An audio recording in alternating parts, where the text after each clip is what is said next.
जी हाँ प्रिय छात्रों, इस वीडियो में हम 8th ग्रेड अभ्यास पुस्तिका कक्षा 8 के अंतर्गत आपको सत्र 2022-23 की स्कूलों से जो विज्ञान, गणित एवं सामाजिक विज्ञान की बुक प्रदान की गई है, उसके अंतर्गत देखिए छात्रों, कुछ इस प्रकार से आपको स्कूलों से बुक दी गई है। उसके अंतर्गत देखिए ये जो है 8th ग्रेड अभ्यास पुस्तिका विषय आपका जो है विज्ञान, गणित एवं सामाजिक विज्ञान, जो कि कक्षा 8 के बच्चों के लिए, जो कक्षा 8 के बच्चों के लिए आपको स्कूलों से प्रदान की गई है। वर्ष देखिए सत्र आपकी 2022-23 की नई बुक स्कूलों से जो आपको दी गई है, उसका हल हम आपको इस वीडियो में प्रोवाइड करने वाले हैं।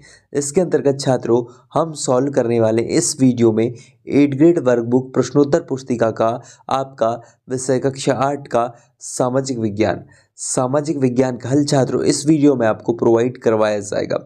संपूर्ण हल इस वीडियो आपको सामाजिक विज्ञान का मिलेगा। देखिए छात्रों, कुछ इस प्रकार से आपका सामाजिक विज्ञान का आपको यहाँ पर देखने को मिल जाएगा। तो देखिए कुछ इस तरीके से आपका यहाँ पर अनुक्रमणिका आपको यहाँ पर दी गई है, जिसमें आपको संख्या क्रमांक, अध्याय क्रमांक, अध्याय का शीर्षक और प्रश्न क्रमांक आपको यहाँ पर दिए गए हैं कुछ इस प्रकार से। तो देखिए यहाँ पर सबसे फर्स्ट में जो आपका है हमारा अतीत 3 इतिहास, ये वाला जो आपको यहाँ पर दिया गया है प्रश्न क्रमांक, देखिए यहाँ पर 1 से लेकर आपका देखिए यहाँ पर 122 है, और यहाँ पर 8 इसका लेशन है आपका इतिहास का 147। तो छात्रों इस वीडियो के माध्यम से आपको कंप्लीट इतिहास का संपूर्ण सॉल्यूशन प्रोवाइड करवाया जाएगा। प्रश्न आपका देखिए 1 से लेकर 8 तक टोटल 1 2 3 4 5 6 7 8 आपके जो इसमें इतिहास के लेशन किए गए हैं, मतलब संपूर्ण इतिहास का सॉल्यूशन इस वीडियो में आपको सामाजिक विज्ञान के अंतर्गत दिया जाएगा।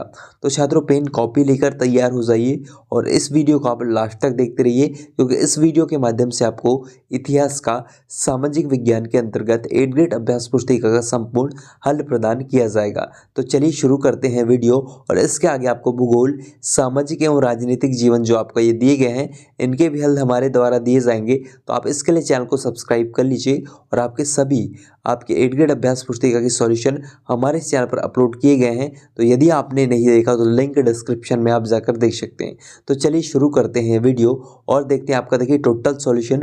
आप यहाँ पर देखिए सबसे पहले देख सकते हैं टोटल सॉल्यूशन आपका जो यहाँ पर है इतिहास के अंतर्गत, वो आपको इस वीडियो में प्रोवाइड करवा दिया जाएगा। देखिए आप यहाँ पर देख सकते हैं टोटल पेज नंबर आपका यहाँ पर 119 से लेकर आपका देखिए टोटल लास्ट में जो आपका पेज नंबर कितना है यहाँ पर 146।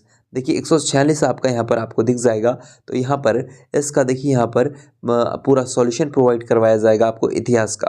तो पेन कॉपी लेकर आपको बैठना है, पूरा उत्तर आपको लिखते जाना है। तो देखिए यहाँ पर आपका देखिए सब जिसमें आपका सबसे पहला पार्ट क्या है हम देख लेते हैं।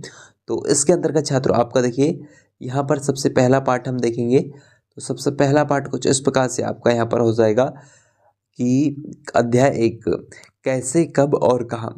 अध्याय 1 आपका है, इसके अंतर्गत सबसे पहले हम देखेंगे इसका सॉल्यूशन, और लगातार इसी वीडियो में आपको इतिहास का संपूर्ण हल दिया जाएगा। तो चैनल को सब्सक्राइब अवश्य करें। तो देखिए कुछ इस तरीके से अध्याय 1 है आपका कैसे, कब और कहाँ। तो देखिए इसमें सबसे पहला प्रश्न है आपका कि ब्रिटिश भारत के प्रथम गवर्नर जनरल कौन थे। तो देखिए इसका उत्तर आपके स्क्रीन पर छात्रों यहाँ पर आपको दिखाई दे रहा है। ब्रिटिश भारत के प्रथम गवर्नर जनरल वॉरेन हेस्टिंग्स थे। ये आपके इसके पहले प्रश्न का उत्तर हो जाएगा। हम आपको उत्तर बताते चलेंगे, आपको वीडियो रोककर जो उत्तर नोट करते जाना है। चलिए आगे हम चलते हैं। आपका दूसरा प्रश्न है कुछ इस तरीके से, ए हिस्ट्री ऑफ ब्रिटिश इंडिया नामक पुस्तक के लेखक कौन है। तो छात्रों इसका उत्तर हो जाएगा ए हिस्ट्री ऑफ ब्रिटिश इंडिया नामक पुस्तक जेम्स मिल ने लिखी है। ये आपके दूसरे प्रश्न का उत्तर है। इसको आप ये आपको जो नोट कर लेना है। ये आपके दूसरे प्रश्न का उत्तर है। आपको सभी प्रश्नों के उत्तर यहाँ पर दिए जा रहे हैं, तो अपने सभी मित्रों के साथ इस वीडियो को अवश्य शेयर करना है। आपको स्क्रीनशॉट लेते चलना है, या फिर आप वो डायरेक्ट पेन कॉपी लेकर बैठिए और इसका उत्तर आप लिखते जाइए। और देखिए कुछ इस तरीके से प्रश्न क्रमांक 3 है आपका कि सुलेख नवीस किसे कहा गया है। तो इसका उत्तर हो जाएगा ऐसे लोग जो बहुत सुंदर ढंग से लिखते हैं उन्हें सुलेख नवीस कहा जाता है। ये आपके तीसरे प्रश्न का उत्तर हो जाएगा। आपको इसको भी नोट कर लेना है। इसके पश्चात देखिए आपका चौथा प्रश्न है कि अभिलेखागार में आप क्या क्या देख सकते हैं। तो उत्तर हो जाएगा अभिलेखागार में हम पत्रों एवं विज्ञापनों को देख सकते हैं। ये आपके क्वेश्चन नंबर 4 का उत्तर आपको नोट कर लेना है।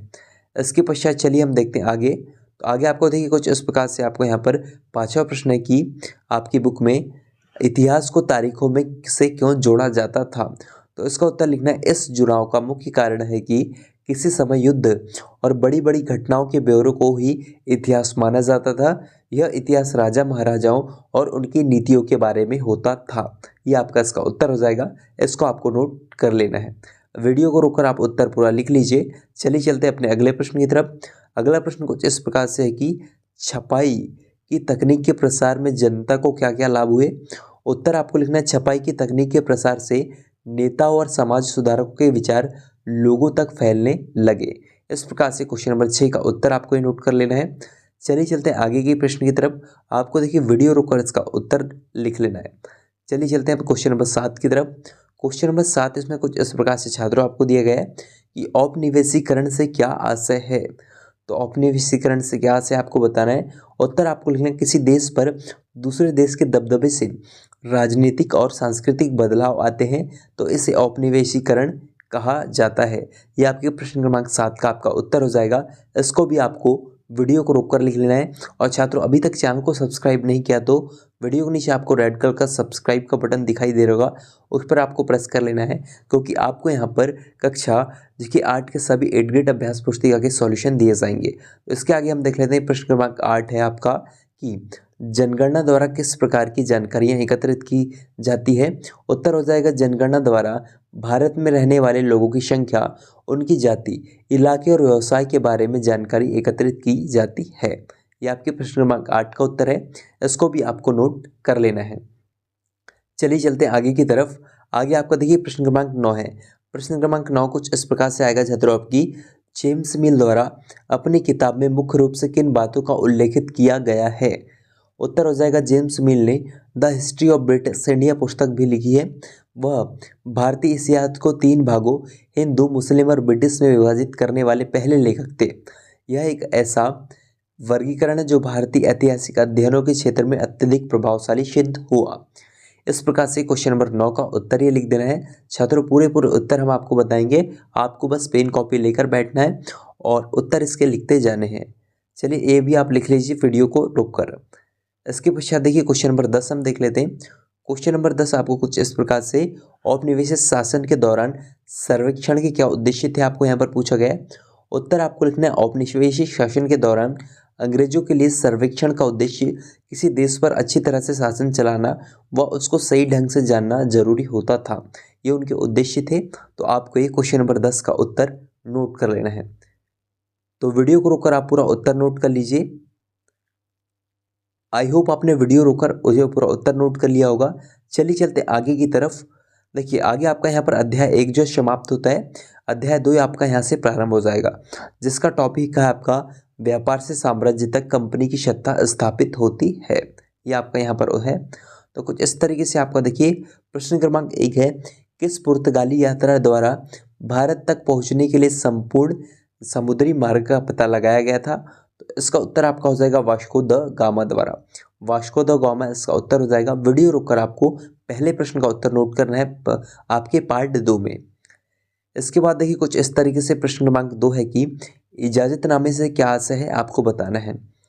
उत्तर हो जाएगा छात्रों कुछ इस प्रकार से, इजाजतनामे से आशय है कि इंग्लैंड की कोई और व्यापारिक कंपनी इस इलाके में ईस्ट इंडिया कंपनी से होड़ नहीं कर सकती। ये आपके दूसरे प्रश्न का आपका उत्तर हो जाएगा, इसको भी आपको नोट कर लेना है। तो वीडियो रुककर आप पूरा उत्तर लिख लीजिए। चलिए चलते अपने तीसरे प्रश्न की तरफ। तीसरा प्रश्न कुछ इस प्रकार से है कि बक्सर के युद्ध के क्या परिणाम हुए थे। उत्तर आपका हो जाएगा कुछ इस प्रकार से, बक्सर ने प्लासी युद्ध के निर्णयों पर मुहर लगा दी। इस युद्ध के अंजाम स्वरूप बंगाल में अंग्रेजी सत्ता की स्थापना का कार्य पूर्ण हो गया। यह आपके तीसरे प्रश्न का उत्तर है, उसको भी आपको नोट कर लेना है। चलिए छात्रों आपको वीडियो रोककर जो है ये नोट कर लेना है। आगे हम बढ़ते हैं। आगे आपको कुछ इस प्रकार से क्वेश्चन नंबर 4 है इसमें कि पानीपत की तीसरी लड़ाई क्यों महत्वपूर्ण है। उत्तर आपको इसमें इस प्रकार से लिख देना है कि पानीपत की तीसरी लड़ाई अहमद शाह अब्दाली ने सदा शिवराव भाऊ को हराकर जीत ली थी। यह हार इतिहास में मराठों की सबसे बुरी हार थी। इसी प्रकार जो है पानीपत की तीसरी लड़ाई जो प्रसिद्ध है, आपको ये बता देना है। प्रश्न क्रमांक 4 का उत्तर हो जाएगा अध्याय 2 में। इस प्रकार से आपको लिख देना है। चलिए चलते हैं हम आगे की तरफ। आगे आपको देखिए यहाँ पर प्रश्न क्रमांक 5 है, यूरोप के बाजारों में भारत की किन वस्तुओं की अधिक मांग थी? उत्तर आपको लिखना है, यूरोप के बाजारों में भारत के रेशम के कपड़े और सूती की जबरदस्त मांग थी। इसके अलावा काली मिर्च, लौंग, इलायची और दालचीनी की भी जबरदस्त मांग थी। ये आपके प्रश्न क्रमांक 5 का उत्तर है। तो वीडियो रोककर आपको ये प्रश्न क्रमांक 5 का उत्तर भी पूरा नोट कर लेना है। चलिए चलते क्वेश्चन नंबर 6 की तरफ। क्वेश्चन नंबर 6 आपका कुछ इस प्रकार से आएगा कि सहायक संधि की क्या शर्तें थी? तो शर्तें आपको बतानी सहायक संधि की। उत्तर आपको देखिए कुछ इस प्रकार से नोट करना है, सहायक संधि की प्रमुख शर्तें निम्नलिखित थी। तो देखिए कुछ इस प्रकार से पहला हो जाएगा, बिना कंपनी की अनुमति के किसी राज्य अन्य राज्य से युद्ध, संधि या मैत्री नहीं कर सकेगा। दूसरा, देशी राज्य कंपनी की स्वीकृति प्राप्त किए बिना अंग्रेजों के अतिरिक्त किसी अन्य यूरोपीय या अंग्रेजों के शत्रु राज्य के व्यक्ति को अपने दरबार में आश्रय, शरण या नौकरी नहीं देंगे। यह आपके प्रश्न क्रमांक 6 का उत्तर है, इसको भी आपको नोट कर लेना है। चलिए चलते अपने को प्रश्न क्रमांक 7 की तरफ। तो प्रश्न क्रमांक 7 में आपको कुछ इस प्रकार से दिया हुआ है कि वॉरेन हेस्टिंग्स द्वारा न्याय व्यवस्था में क्या क्या सुधार किए गए थे, आपको बताना है। उत्तर आपको कुछ इस प्रकार से लिख लेना है कि वॉरेन हेस्टिंग्स द्वारा न्याय व्यवस्था में अनेक सुधार किए गए। 1772 में एक नई व्यवस्था शुरू की गई। इसमें व्यवस्था में प्रावधान किया गया कि हर जिले में 2 अदालतें होगी, दीवानी अदालत और फौजदारी अदालत। इस प्रकार से प्रश्न क्रमांक 7 का आपको उत्तर लिख देना है और आपको अच्छी राइटिंग के साथ सभी उत्तर आपको यहाँ पर दिए जा रहे हैं। तो दिल से इस वीडियो को लाइक करना है, चैनल को सब्सक्राइब अभी तक नहीं किया तो कर देना है और साथ ही डिस्क्रिप्शन बॉक्स में आपके सभी विषय के सॉल्यूशन आपको मिल जाएंगे, तो वहाँ से आकर आप देख सकते हैं। इसके पश्चात चलिए क्वेश्चन नंबर 8 हम देखते हैं, प्लासी युद्ध के क्या परिणाम थे? उत्तर आपको कुछ इस प्रकार से लिखना है कि प्लासी का युद्ध का कारण अंग्रेजों द्वारा नवाब पर दोषारोपण, सिराजुद्दौला के विरुद्ध षड्यंत्र, अलीनगर की संधि की शर्तों की अवहेलना आदि थे। ये आपके जो इसके कारण हो जाएंगे। प्रश्न क्रमांक 8 का उत्तर ये आपको नोट कर लेना है। चलिए चलते क्वेश्चन नंबर 9 की तरफ। क्वेश्चन नंबर 9 कुछ इस प्रकार से आपका है कि यूरोपीय व्यापारिक कंपनियों में प्रतिस्पर्धा के क्या कारण थे? उत्तर आपका देखिए प्रश्न क्रमांक 9 का आपको इस प्रकार से लिख देना है कि अधिक मुनाफा अर्जित करना और राजनीतिक प्रभुत्व में वृद्धि करने की नीति, एक दूसरे को मात देने के लिए कम से कम मूल्य पर भारतीय माल क्रय करने का प्रयास करना, बाजार पर अपना प्रभुत्व स्थापित करने की इच्छा आदि, ये जो है यूरोपीय व्यापारिक कंपनियों में इस प्रतिस्पर्धा के कारण थे। यह आपको प्रश्न क्रमांक 9 का उत्तर लिख देना है। चलिए चलते प्रश्न क्रमांक 10 की तरफ। आपको वीडियो को रोक रोक कर उत्तर इसके नोट करते जाने। इसके पश्चात देखिए क्वेश्चन नंबर 10 है आपका कि लॉर्ड डलहौजी की विलय नीति क्या थी? इस नीति ने किन किन भारतीय राज्यों को अपने नियंत्रण में लिया गया था? तो क्वेश्चन नंबर 10 कुछ इस प्रकार से, उसका उत्तर आपको कुछ इस प्रकार से आपको लिख देना है कि लॉर्ड डलहौजी की विलय नीति के अनुसार किसी राजा का अवसर औरस पुत्र नहीं होता था तो अपने दत्तक पुत्र को अपना राज्य नहीं दे सकता था, वरन उसका राज्य ब्रिटिश राज्य में मिला लिया जाता था। इस नीति ने संबलपुर के राजा नारायण सिंह, झांसी के राजा गंगाधर राव और नागपुर के राजा रघुजीत तृतीय के राज्यों का विलय कर लिया था। ये आपके प्रश्न क्रमांक आपके 10 का उत्तर हो जाएगा। यहाँ पर आपका अध्याय 2 भी कंप्लीट हो जाता है। तो वीडियो को रोककर आपको 10वें प्रश्न का उत्तर भी नोट कर लेना है। चलिए चलते प्रश्न क्रमांक आपका यहाँ पर कंप्लीट हो चुका है। यहाँ पर देखिए अध्याय 3 आपका यहाँ से शुरू हो जाता है, जिसमें आपका ग्रामीण क्षेत्र पर शासन चलाना, ये वाला टॉपिक आपका इसमें दिया हुआ है। चलिए इसका भी आंसर हम एक एक करके देखेंगे। तो देखिए कुछ इस प्रकार से यहाँ पर आपको बंगाल में कंपनी द्वारा खरीदी जाने वाली वस्तु का मूल्य दोगुना क्यों हो गया था, आपको बताना है प्रश्न क्रमांक 1 में। उत्तर आपको दिखना है कुछ इस प्रकार से, बंगाल की कंपनी द्वारा ज़्यादा से ज़्यादा राजस्व प्राप्त करके कम से कम कीमतों पर सूती और रेशमों के कपड़ों खरीदने के कारण खरीदी जाने वाली वस्तु का मूल्य दोगुना हो गया था। इस प्रकार से आपको क्वेश्चन नंबर 1 का उत्तर लिख देना है। यह आपकी स्क्रीन पर प्रश्न क्रमांक 1 का उत्तर है, साफ साफ दिखाई दे रहा है। वीडियो को रोककर आपको उत्तर इसका पूरा नोट कर लेना है। चलिए चलते हम दूसरे प्रश्न की तरफ और उत्तर आपके देखते हैं। देखिए कुछ इस प्रकार से आपका क्वेश्चन नंबर 2 है कि कंपनी द्वारा 1793 में स्थायी बंदोबस्त क्यों लागू किया गया था? उत्तर आपको लिखना है, किसानों ने लगान वसूलने और कंपनियों से राजस्व प्राप्त करने के लिए 1793 में स्थायी बंदोबस्त लागू किया था। ये आपके दूसरे प्रश्न का इसका उत्तर है, इसको भी आपको नोट कर लेना है।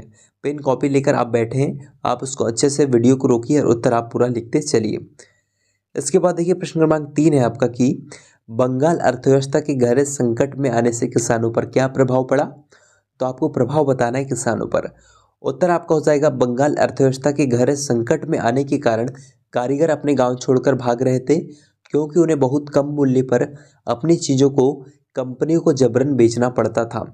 इसी कारण जो है किसानों पर ये प्रभाव पड़े। आपको लिख देने हैं। प्रश्न क्रमांक 3 का उत्तर है आपका। वीडियो को रोकिए और उत्तर पूरा आप नोट कर लीजिए। चलिए चलते हैं प्रश्न क्रमांक 4 की तरफ। प्रश्न क्रमांक 4 कुछ इस प्रकार से आपका दिया गया है कि अंग्रेज भारतीय किसानों को विभिन्न भागों में किस प्रकार की फसल उगाने को मजबूर करते थे और क्यों। आपको बताना है इसका उत्तर। तो यह प्रश्न क्रमांक 4। तो उत्तर आपको लिख देना है अंग्रेज द्वारा किसानों को बंगाल में पटसन, असम में चाय, संयुक्त प्रांत में गन्ना, पंजाब में गेहूं, महाराष्ट्र व पंजाब में कपास, मद्रास में चावल आदि फसल उगाने को मजबूर करते थे, क्योंकि उन्हें इससे अधिक आय की प्राप्ति होती थी। इस प्रकार से क्वेश्चन नंबर 4 का उत्तर आपको लिख देना है। वीडियो को रोकिए, प्रश्न क्रमांक 4 का उत्तर भी आप नोट कर लीजिए। आई होप आपने वीडियो रोककर उत्तर लिख लिया होगा। चलिए प्रश्न क्रमांक 5 हम देखते हैं। तो प्रश्न क्रमांक 5 कुछ इस प्रकार से आपका कि नील तथा वोड के पौधों में अंतर बताइए। नील तथा वोड के जो पौधे होते हैं उनमें आपको अंतर बताना है। उत्तर आपको लिख देना है नील का पौधा मुख्य रूप से उष्णकटिबंधीय इलाकों में ही उगता है, जबकि वुड का पौधा किसी भी मौसम में उग सकता है, जिसका प्रयोग कपड़ों की रंगाई के लिए किया जाता है। यहाँ पर आपके प्रश्न क्रमांक 5 का उत्तर हो जाएगा। वीडियो को रोककर इसको भी आपको नोट कर लेना है। चलिए चलते हैं अपने अगले प्रश्न की तरफ। अगला प्रश्न आपका देखिए 6वां। नील की खेती के मुख्य 2 तरीके कौन से हैं आपको बताना है। तो आपको लिखना है नील की खेती के मुख्य 2 तरीके निज और रेती है। ये आपको जी आपकी बुक में भी दिया गया है। देखिए प्रश्न क्रमांक 32 में आप जाकर देखेंगे तो आपको उसका उत्तर मिल जाएगा। इस तरीके से आप ढूंढ सकते हैं। ये आपके प्रश्न क्रमांक 6 का उत्तर है। तो छात्रों वीडियो को रोकिए और पूरा प्रश्न का उत्तर आप नोट कर लीजिए। चलिए चलते हैं अपने अगले प्रश्न की तरफ। तो अगला प्रश्न कुछ इस तरीके से आपको दिया गया प्रश्न क्रमांक 7, जिसमें आपको नील के व्यापार बढ़ाने के लिए अफसर और व्यापारिक एजेंट किस प्रकार कार्य करने लगे आपको बताना है। तो उत्तर आपका देखिए कुछ इस प्रकार से आपको लिखना है। नील के व्यापार के लिए अफसर व्यापारिक एजेंट उत्पादन में अधिक से अधिक पैसा लगाने लगे, ताकि उन्हें अधिक से अधिक आय प्राप्त हो सके। इस प्रकार से क्वेश्चन नंबर 7 का उत्तर आपको ये लिख देना है। ये आपका इसका उत्तर हो जाएगा। इसके बाद देखिए क्वेश्चन नंबर 8 है आपका कि किसानों को नील की खेती करने में मुख्य समस्याएं क्या आ रही थी आपको बताना है। उत्तर हो जाएगा किसानों को नील के साथ परेशानी यह थी कि उसकी जड़ें बहुत गहरी होती थी और वह मिट्टी की सारी ताकत खींच लेती थी। नील की कटाई के बाद वह धान की खेती के लिए नहीं की जा सकती थी। इस प्रकार से उनकी भूमि एक प्रकार से बंजर हो गई थी। ये उनकी जो है परेशानी समस्याएं थी। ये आपको प्रश्न क्रमांक 8 का आपको उत्तर नोट कर लेना है। चलिए चलते हैं इसके पश्चात क्वेश्चन नंबर 9 की तरफ। तो क्वेश्चन नंबर 9 कुछ इस प्रकार से आपका आएगा कि बंगाल के रैयतों ने नील विद्रोह कब और कैसे किया। उत्तर आपका हो जाएगा प्रश्न क्रमांक 9 का कि मार्च 1859 में बंगाल के हजारों रैयतों ने नील की खेती से इनकार करके भील विद्रोह किया। यह आपके प्रश्न क्रमांक 9 का उत्तर है। इसको भी आपको नोट कर लेना है। आई होप आपने वीडियो रोककर जो है नोट कर लिया होगा। चलिए चलते हैं अपने अगले प्रश्न की तरफ। तो अगला प्रश्न कुछ इस प्रकार से आपका आएगा। क्वेश्चन नंबर 10 है कि महात्मा गांधी ने चंपारण आंदोलन की शुरुआत किस बात को लेकर हुई थी। तो आपको यहाँ पर बताना है।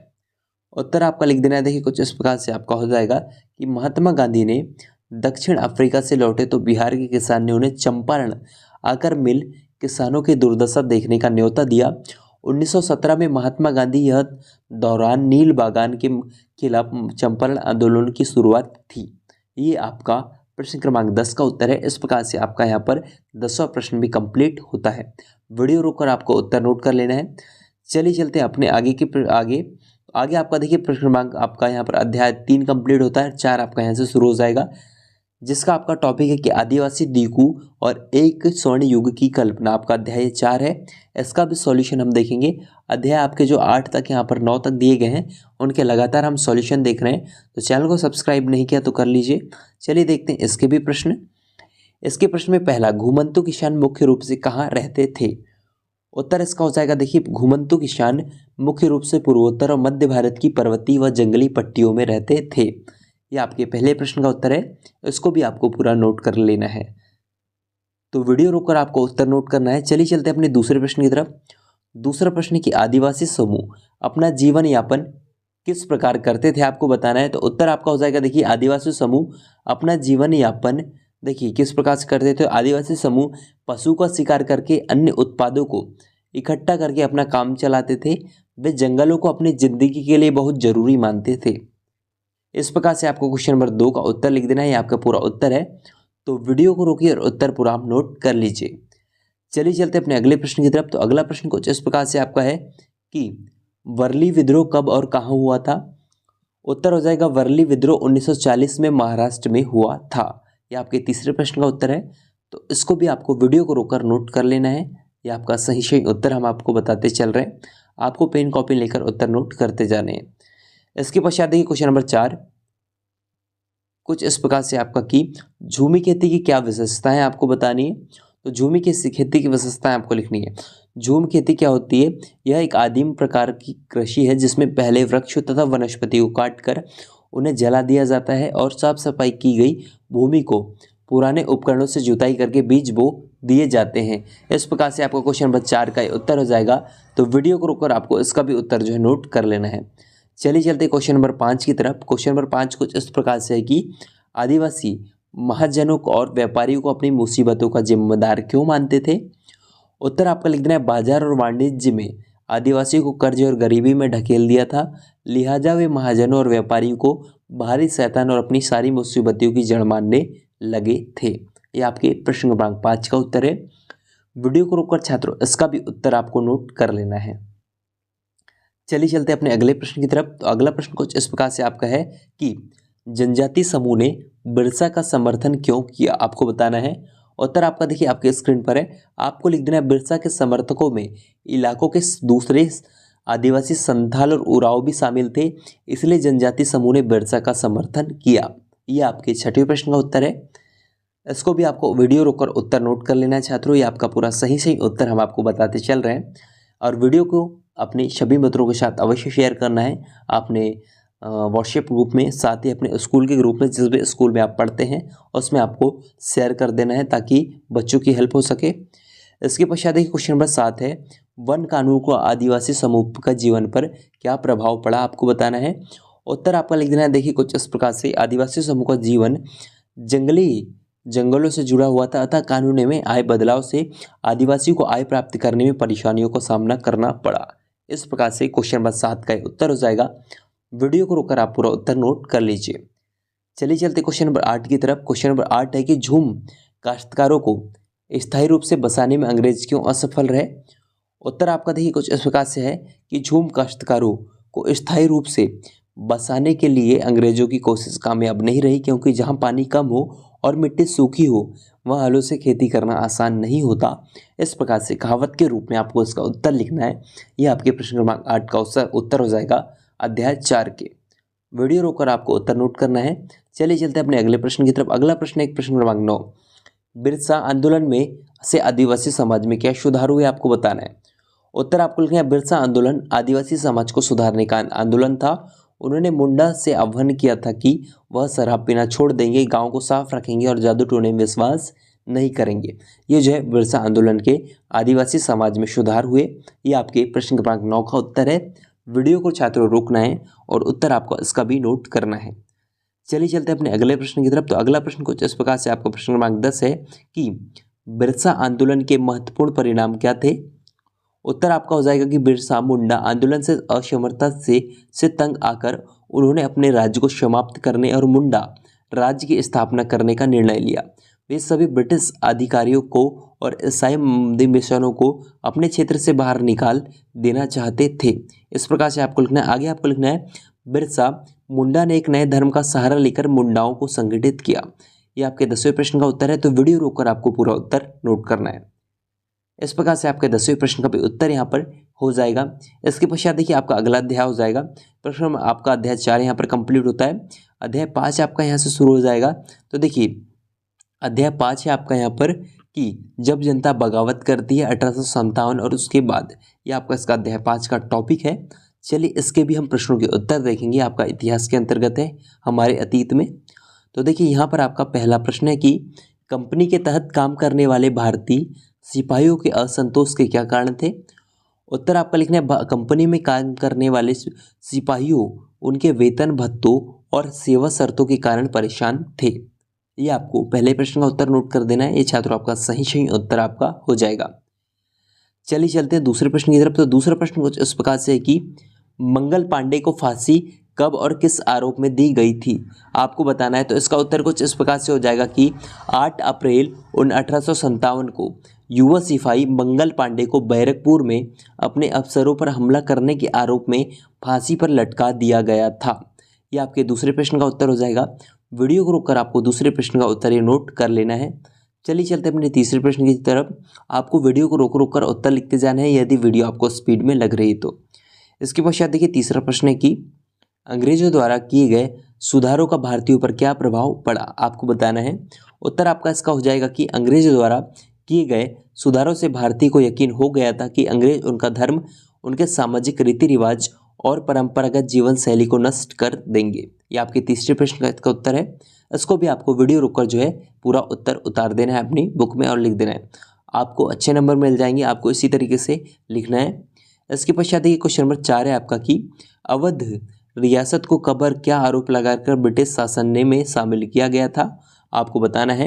आपका उत्तर ये हो जाएगा कि रियासत का शासन ठीक से नहीं चलाने के कारण 1856 में अंग्रेजों ने अवध को ब्रिटिश शासन में शामिल कर लिया था। यह आपका इसका उत्तर हो जाएगा प्रश्न क्रमांक 4 का। तो वीडियो रोककर इसका भी उत्तर आपको नोट करना है। चलिए चलते पांचवें प्रश्न की तरफ। पांचवा प्रश्न आपका है कि इंडिया काउंसिल किसे कहा गया है? उत्तर आपका हो जाएगा ब्रिटिश मंत्रिमंडल के एक सदस्य को भारत के मंत्री के रूप में नियुक्ति किया गया। उससे भारत के शासन से संबंधित मामलों को संभालने का जिम्मा सौंपा गया। उसे सलाह देने के लिए एक परिषद का गठन किया गया जिसे इंडिया काउंसिल कहा जाता है था। आपको प्रश्न क्रमांक 5 का उत्तर इस प्रकार से लिख देना है। आपका पूरा उत्तर है। वीडियो को रोककर आप उत्तर इसका भी नोट कर लीजिए। प्रश्न क्रमांक 5 है आपका। यह आपका देखिए प्रश्न क्रमांक 6 है कि उत्तर भारत में 1857 के विद्रोह के प्रमुख केंद्र कौन कौन से थे? आपको बताना है इस प्रकार से कि उत्तर भारत में 1857 विद्रोह के प्रमुख केंद्र कानपुर, लखनऊ, बरेली, झांसी, दिल्ली और मेरठ इत्यादि थे। आपको यह लिख देना है प्रश्न क्रमांक 6 का उत्तर। चलिए चलते अपने अगले प्रश्न की तरफ। अगला प्रश्न है कि किन परेशानियों के कारण किसान 1857 के विद्रोह में शामिल हुए? उत्तर इसका हो जाएगा गांव में किसान और जमींदारों भारी भरकम लगान और कर वसूली के तौर तरीकों से परेशान थे। इसी कारण वे 1857 के विद्रोह में शामिल हुए थे ताकि उनका सारा बोझ कम हो जाए और उन पर अन्याय जो होता है वो ना हो। इस तरीके से आपको यहाँ पर थोड़ा सा प्रश्न क्रमांक 7 का उत्तर लिख देना है। आपका राइट आंसर हो जाएगा। चलिए चलते हैं अपने अगले प्रश्न की तरफ। अगला प्रश्न है कि 1824 में कंपनी के सैनिकों ने बर्मा जाने से क्यों मना किया? प्रश्न क्रमांक 8 है आपका। उत्तर आपको देखिए कुछ इस प्रकार से आपका लिखना है कि जब 1824 में सिपाहियों को कंपनी की ओर से लड़ने के लिए समुद्र के रास्ते बर्मा जाने का आदेश मिला तो उन्होंने हुक्म को मानने से ही इनकार कर दिया। हुक्म को उन्होंने माना ही नहीं और वो बर्मा लड़ने नहीं गए। इस प्रकार से आपको क्वेश्चन नंबर 8 का उत्तर लिख देना है। आपका पूरा उत्तर हो जाएगा। चलिए चलते प्रश्न क्रमांक 9 की तरफ। इसमें आपको बोला गया कि 1857 विद्रोह के बाद अंग्रेजों ने अपनी नीतियों में क्या बदलाव किए? लिखिए। तो आपको लिखना है कुछ इस प्रकार से। आपको पूरे नंबर मिलेंगे। आपको लिखना है अंग्रेजों ने अहम बदलाव किए वह निम्नलिखित है। पहला, ब्रिटिश संसद ने 1858 में एक नया कानून पारित किया और ईस्ट इंडिया कंपनी को सारे ब्रिटिश साम्राज्य के हाथ में सौंप दी ताकि भारत के मामलों को ज़्यादा बेहतर ढंग से संभाला जा सके। दूसरा, देश में सभी शासकों को भरोसा दिया कि भविष्य में कभी भी उनके क्षेत्र पर कब्जा नहीं करेंगे। इस प्रकार से 1857 के विद्रोह के बाद अंग्रेजों ने अपनी नीतियों में बदलाव किए थे। ये आपको पूरा लिख देना है। प्रश्न क्रमांक 9 का उत्तर आपका हो जाएगा। चलिए चलते हैं अपने अगले प्रश्न की तरफ। तो अगला प्रश्न है प्रश्न क्रमांक 10, जिसमें आपको इस प्रकार से नीचे दिए गए भारत के मानचित्र में 1857 से संबंधित निम्नलिखित स्थान को दर्शाइए। मेरठ, दिल्ली, बरेली, लखनऊ, झांसी, फैजाबाद, कानपुर, सागर, बनारस और जबलपुर आपको यहाँ पर दिए गए हैं। इनको आपको भारत के मैप में 1857 के विद्रोह के हिसाब से लिखना है। देखिए कुछ इस प्रकार से आपका यहाँ पर दिया हुआ है। तो ऊपर आपको देखिए यहाँ हो जाएगा मेरठ, दिल्ली, झांसी, कानपुर यहाँ हो जाएगा आपका, लखनऊ यहाँ हो जाएगा, ग्वालियर, यहाँ पर बरेली, फैजाबाद, बनारस, सागर और सबसे नीचे आपका यहाँ पर आ जाएगा जबलपुर। इस प्रकार से आपको ये नक्शे को भर देना है। आपका ये पूरा पूरा उत्तर है। तो वीडियो को रोककर छात्रों आपको पूरा उत्तर ये नक्शा भर लेना है। आपका ये उत्तर हो जाएगा प्रश्न क्रमांक 10 का। चलिए चलते हैं अपने अगले प्रश्न की तरफ। यहाँ पर आपका प्रश्न क्रमांक जो है खत्म होता है और यहाँ पर आपका नया अध्याय प्रारंभ होता है, जिसमें आपका अध्याय है देसी जनता को सभ्य बनाना, राष्ट्र को शिक्षित करना। यह आपका अध्याय 7 है। इसका भी सॉल्यूशन चलिए हम देख लेते हैं। तो देखिए सबसे पहला इसका प्रश्न है कि प्राच्यवादी किसे कहा गया है, आपको बताना है। उत्तर आपका हो जाएगा कि एशिया की भाषा और संस्कृति का गहन ज्ञान रखने वाले लोगों को प्राच्यवादी कहा गया है। ये आपके इसका उत्तर हो जाएगा पहले प्रश्न का। तो वीडियो को रोककर छात्रों इसका भी उत्तर आपको नोट करना है। चलिए चलते हैं अपने दूसरे प्रश्न की तरफ। दूसरा प्रश्न कुछ है कि अंग्रेजों का सांस्कृतिक मिशन क्या था, आपको बताना है। उत्तर आपका हो जाएगा कि अंग्रेज मानते थे कि उन्हें देसी समाज को सभ्य बनाना है और उनके रीति रिवाजों और मूल्य मान्यताओं को बदलना है। ये उनका जो अंग्रेजी सांस्कृतिक का जो है मिशन था। ये आपको प्रश्न क्रमांक 2 का उत्तर लिख देना है वीडियो को रोककर। इसके पश्चात देखिए प्रश्न क्रमांक 3 है कि एशियाटिक सोसाइटी ऑफ बंगाल का गठन किसके द्वारा किया गया था। उत्तर लिखना जॉम्स द्वारा। जॉम्स द्वारा जो इसका लिखा गया था, जॉम्स मिल जो थे उनके द्वारा किया गया था। ये आपके तीसरे प्रश्न का उत्तर हो जाएगा। आपको लिख देना है जॉम्स द्वारा। इसके पश्चात देखिए चौथा प्रश्न है कि अंग्रेजी भाषा सिखाने की जरूरत पर मैकाले ने क्यों जोर दिया था। उत्तर आपका देखिए कुछ इस प्रकार से हो जाएगा कि 1835 में अंग्रेजों का शिक्षा अधिनियम पारित किया गया था। इसी कारण अंग्रेजी भाषा सिखाने की जरूरत पर मैकाले ने जोर दिया। ये आपके चौथे प्रश्न का उत्तर है। इसको भी आपको पूरा पूरा नोट कर लेना है, आपका उत्तर हो जाएगा। इसके पश्चात देखिए आपका पांचवा प्रश्न है कि जेम्स मिल की राय में देसी जनता का दिल किस प्रकार जीता जा सकता था, आपको बताना है। इसका उत्तर हो जाएगा कि जेम्स मिल चाहता था कि जनता को उपयोगी और व्यवहारिक चीज़ों का ज्ञान दिया जाना चाहिए। इस बात से देसी जनता का दिल जीता जा सकता था, आपको बता देना है। पांचवें प्रश्न का ये उत्तर है आपका। इसको भी आप नोट करना है अध्याय 7 में। चलिए चलते अपने अगले प्रश्न की तरफ। अगला प्रश्न है कि चार्ल्स वुड के वुड डिस्पैच में क्या संदेश लिखा था, आपको बताना है।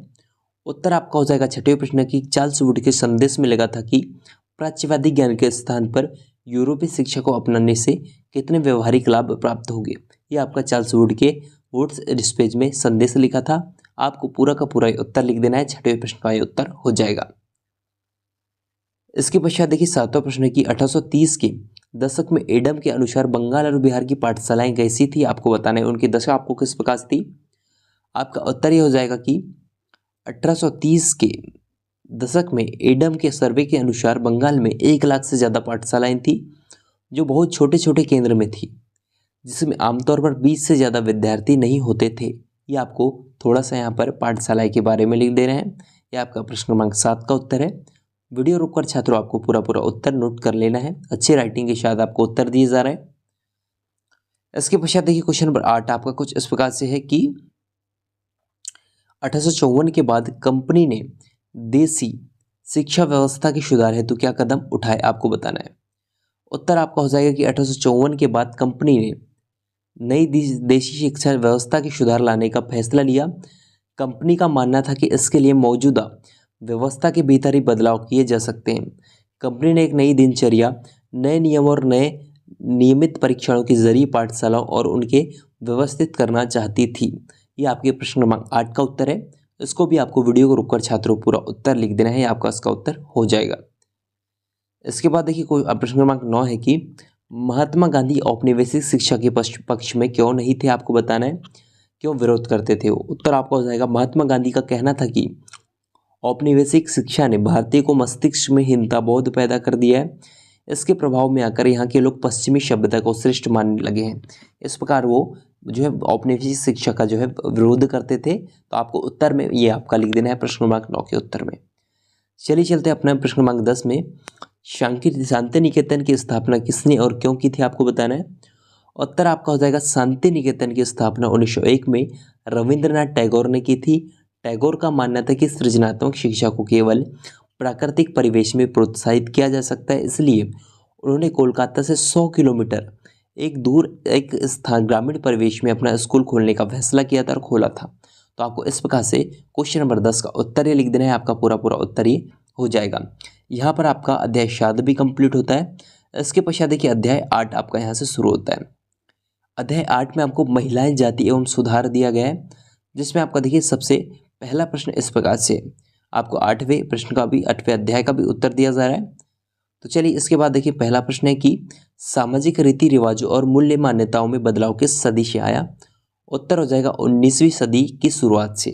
ये आपके पहले प्रश्न का उत्तर है, आपको नोट कर लेना है। ये आपका उत्तर हो जाएगा कि सामाजिक रीति रिवाजों और मूल्य मान्यताओं के बदलाव किस सदी से आया, तो 19वीं सदी। इसका उत्तर आपको नोट कर लेना है। चलिए चलते हैं दूसरे प्रश्न की तरफ। दूसरा प्रश्न की आर्य समाज की स्थापना किसके द्वारा की गई। उत्तर हो जाएगा दयानंद ने 1875 में आर्य समाज की स्थापना की। यह आपके दूसरे प्रश्न का उत्तर है। वीडियो को रोककर इसका भी उत्तर आपको पूरा नोट कर लेना है। चलिए चलते हैं अपने तीसरे प्रश्न की तरफ। तीसरा प्रश्न कि राजा राम मोहन राय को समाज सुधारक क्यों कहा गया। उत्तर हो जाएगा देखिए राजा राम मोहन राय को समाज सुधारक इसलिए कहा गया जाता है क्योंकि वह मानते थे कि समाज में परिवर्तन लाना और अन्यायपूर्ण तौर तरीकों से छुटकारा पाना जरूरी है। और उनके विचारों के साथ में उन्होंने ऐसे कई सारे कार्य किए थे जो समाज सुधारने में सहयोगी थे, इसलिए उन्हें समाज सुधारक कहा जाता है। ये आपके तीसरे प्रश्न का उत्तर है, इसको आपको नोट कर लेना है। चलिए चलते चौथे प्रश्न की तरफ। चौथा प्रश्न की प्रमुख समाज सुधारकों के नाम लिखिए। उत्तर आपका हो जाएगा प्रमुख समाज सुधारक ईश्वरचंद्र विद्यासागर, स्वामी दयानंद सरस्वती, सरस्वती महामन, देखिए महात्मा गांधी आदि थे। इस प्रकार से क्वेश्चन नंबर 4 का उत्तर हो जाएगा, इसको भी आपको नोट कर देना है। चलिए चलते हैं अपने आगे के प्रश्न की तरफ। आगे का प्रश्न है कि पांचवा कि राजा राम मोहन राय महिलाओं की कौन सी दशा सुधारने के पक्ष में थे, आपको बताना है। उत्तर आपका हो जाएगा देखिए राजा राम मोहन राय का कहना था कि विधवा महिला को अपनी जिंदगी में भारी कष्टी का सामना करना पड़ता है। इसी बात को ध्यान में रखते हुए उन्होंने सती प्रथा के खिलाफ मुहिम छेड़ी थी। ये आपके पांचवें प्रश्न का उत्तर है। इस प्रकार से उन्होंने विधवा महिलाओं के प्रति जागरूकता और यहाँ पर सती प्रथा के विरुद्ध जो है मुहिम चलाई थी। तो आपके पांचवें प्रश्न का उत्तर है। छठवां प्रश्न कि महिला शिक्षा को बढ़ावा देने में किन महिलाओं का जो है महत्वपूर्ण योगदान रहा है। उत्तर आपका हो जाएगा कुछ इस प्रकार से। मुस्लिम महिलाओं ने महिला शिक्षा को बढ़ावा देने के लिए अहम भूमिका अदा की। जैसे भोपाल की बेगम ने अलीगढ़ में लड़कियों के लिए प्राथमिक स्कूल खोला। ये आपका जो है यहाँ पर महिलाओं के द्वारा कदम बढ़ाए गए थे। तो ये आपके छठवें प्रश्न का उत्तर हो जाएगा, इसको भी आपको नोट कर देना है। यह आपका इसके बाद देखिए सातवां प्रश्न है कि 19वीं सदी के मध्य में जब लड़कियों के लिए स्कूल खोले गए तो लोगों के मन में क्या डर था, आपको बताना है।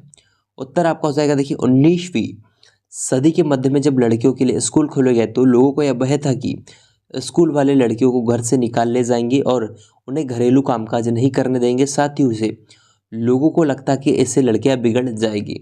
इस प्रकार से लोगों की विचारधारा बनती थी 19वीं सदी में। यह आपके प्रश्न क्रमांक 7 का उत्तर है, यह आपको नोट कर लेना है।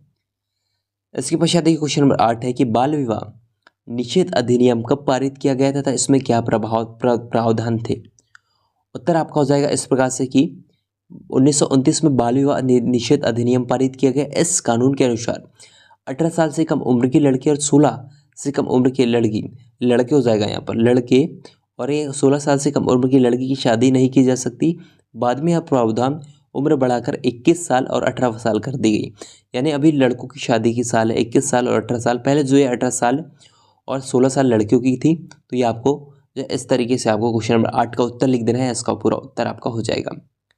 चलिए चलते हैं अपने क्वेश्चन नंबर 9 की तरफ। 9 है आपका कुछ इस प्रकार से कि सत्यशोधक समाज की स्थापना किसके द्वारा की गई, किसकी प्रगति मुहिम चलाई गई थी, आपको बताना है। सत्यशोधक समाज की स्थापना ज्योतिबा फुले द्वारा की गई तथा फुले द्वारा स्थापित किया गया कि सत्यशोधक समाज नामक संगठन ने जाति समानता के समर्थन में मुहिम चलाई। इस प्रकार से आपको क्वेश्चन नंबर 9 का उत्तर लिख देना है, आपका राइट आंसर हो जाएगा। चलिए इसके पश्चात चलते हैं अपने अगले प्रश्न की तरफ। तो अगला देखिए यहाँ पर आपका टोटल देखिए, यहाँ पर देखिए टोटल आपके जो सभी प्रश्नों के उत्तर कंप्लीट हो चुके हैं। आपका अध्याय यहाँ पर देखिए 9 था, ये आपका था अध्याय 8, अध्याय 8 था आपका।